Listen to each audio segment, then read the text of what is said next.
আসসালামু আলাইকুম। খামারের কাজগুলো অনেকটাই কমে এসেছে।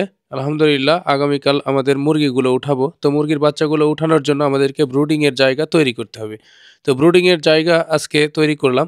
তো ব্রুডিং এর জায়গা তৈরি করাটার অনেকটাই কঠিন ছিল। তো এইরকম এক্সপেরিয়েন্স আমার এর আগে হয়নি। তো এভাবে কখনোই এত বেশি মুরগি উঠাইনি, এত বেশি মুরগির বাচ্চা উঠানোর চিন্তা ভাবনাও করিনি। স্বল্প পরিসরেই আমাদের আগের খামারগুলো ছিল। আর আগে আমি বলেছি যে ২০১৩-১৪ সালের দিকে আমার টার্কি মুরগি, তিথির মুরগি এই মুরগিগুলো আমি পালন করেছি। সেই সাথে আমি দেশি মুরগি পালন করেছিলাম। সেই অভিজ্ঞতাগুলো আছে। কিন্তু এইবারই আমার ১ম আমার খামার জীবনের এই ১ম আমি হচ্ছে পোল্ট্রি মুরগিগুলো উঠাচ্ছি। তো এই পোল্ট্রি মুরগি বা ব্রয়লার মুরগি যেটা আমরা বলি, এই মুরগিগুলো এবারে আমি ৫০০ পিস আগামীকাল বাচ্চা ইনশাআল্লাহ উঠাবো। তো এই বাচ্চাগুলোর জন্য আমাদের ব্রুডিং এর জায়গাগুলো তৈরি করছিলাম। তো এই ব্রুডিং এর জায়গাতে যে বাল্ব দিয়ে তাপের ব্যবস্থা করতে হয় সেই জায়গাটি প্রস্তুত করছিলাম। আমার ঘর আগে ছিল হচ্ছে গরুর ঘর। এই মিডিল দিয়ে হচ্ছে খাবারের পাত্র ছিল। আর এই পাশটাতে ছিল প্রায় ৮ ফিটের মতন জায়গা ফাঁকা। আর এই পাশে ছিল প্রায় ৩ ফিটের মতন জায়গা। তো এই ৩ ফিটের মতন এই জায়গাটিতেই হচ্ছে ব্রুডিংয়ের জন্য বাল্বগুলো রেডি করছিলাম।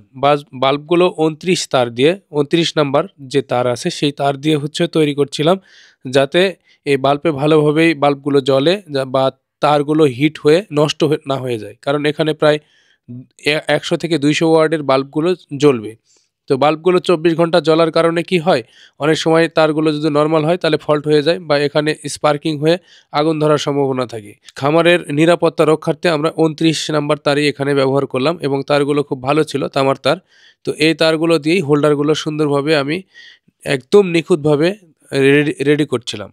অনেকেই হচ্ছে এই ব্রুডারগুলো দেয়, মানে বাল্বের সাথে যে ব্রুডারটা লাগায় সেই ব্রুডারের ছাতিটা ব্যবহার করে, টিনের যে স্টিল ছাতি সেটা ব্যবহার করে। আমি আসলে ওইভাবে ওই ছাতিগুলো ব্যবহার করব না। আমি আমার চিন্তা চেতনা থেকে আমার মতন করে আমি এই কাজগুলো তৈরি করি, খামারের প্রতিটি কাজ, যাতে সেটা ইকোনমিক হয়, সাশ্রয়ী হয়। তো সাশ্রয়ী করার জন্য নিজের বুদ্ধি অনুযায়ী যে ওই টিনের ব্রোডারগুলো না দিয়ে নিজে কিভাবে ব্রোডার তৈরি করা যায় সেই বিষয়টি আপনাদেরকে দেখাবো এবং আপনারা দেখে থাকুন যে কিভাবে সুন্দরভাবে এই ব্রোডারগুলো তৈরি করতে হয় বা যেখানে ব্রুডিং করব সেই জায়গাটা কিভাবে প্রস্তুত করতে হয়। তো প্রস্তুতের ১ম এ আমি হচ্ছে এখানে গুঁড়াটা দিয়ে দিলাম, কাঠের গুঁড়া। কাঠের গুঁড়া সুন্দরভাবে দিয়ে এটাতে একটা কাঠের একটা পাট্টা দিয়ে অর্থাৎ বাটাম দিয়ে সুন্দর করে এটা একদম সমান করে নিলাম।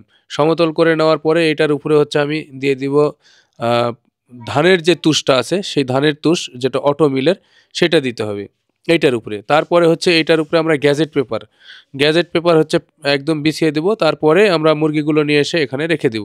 তো আজকে আমি এখানে কাঠের গুঁড়া দিলাম, তারপরে এটা সুন্দরভাবে একদম সমান করে নিলাম। যেহেতু এটা গরু এবং ছাগলের ঘরের জন্য আমার প্রস্তুত ছিল, তো এইটা এক সাইড হচ্ছে উঁচু ছিল, এক সাইড একটু নিচু ছিল। এ কারণে নিচু সাইডের দিকে কাঠের গুঁড়াটা একটু বেশি দিতে হচ্ছিল। তারপরে এই কাঠের বাটাম দিয়ে আমি সুন্দরভাবে এটা প্রস্তুত করলাম। তো এইভাবে আপাতত আলহামদুলিল্লাহ আজকের এই কাজটুকু কমপ্লিট হলো। আগামীকাল দেখাবো ইনশাল্লাহ যে কিভাবে আমরা মুরগিগুলো এখানে ব্রুডিং করছি।